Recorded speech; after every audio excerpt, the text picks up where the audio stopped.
So back in, I think it was the beginning of December, Phil and I had planned a weekend away.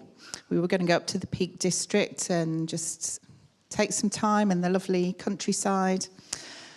But on our way up there, we were waylaid by a phone call to say that Phil's dad had been taken into hospital. They didn't know if he was going to make it through the night. So we took a turning and went to the hospital, went to the hospital.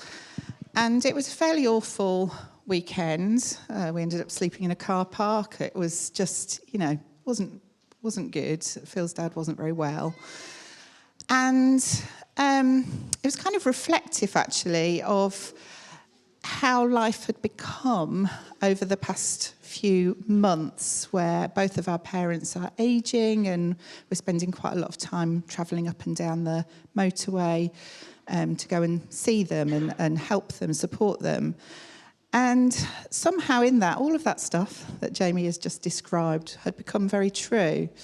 On that weekend, at some point, we'd managed to have a walk in a park, and I'd said to Phil, I think I'm just starting to try and protect myself somehow, and I'm realising that's not great, and I don't want to do that, but I don't know how to get out of it. All feels a bit overwhelming.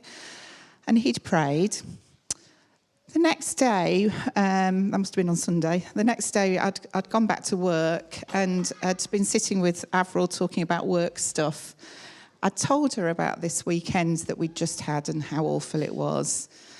And she started saying, so Elspeth, who are you reaching out to? Who are you spending time with? Who are you sharing your life with? And it was so annoying. It was such an annoying question to ask. And I responded with did you not just hear what I've just told you about this weekend? And faithful friend that she is, she said, well, I could say there, Elspeth, yeah, you've had an awful weekend, I'll leave it for now. Or I could press in with what I think I'm seeing. And that's what she did, and I'm very thankful she did. And later on that week, I spent some time with someone else as well who said to me, do you really think you could protect yourself any better than God could?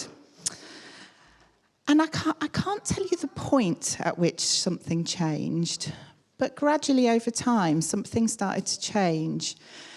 And it was particularly when I came back here after Christmas, which was also quite a hard time.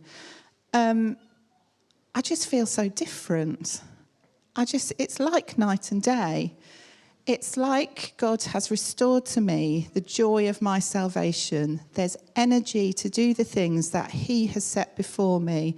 My focus is on him and what he is saying, not on, I've got to get on the train again and go up to Derbyshire. I need to sort this out. And all of that is still true, even this weekend, actually. All of that is still true. But there is something very different about my focus and the restoration of the joy of salvation.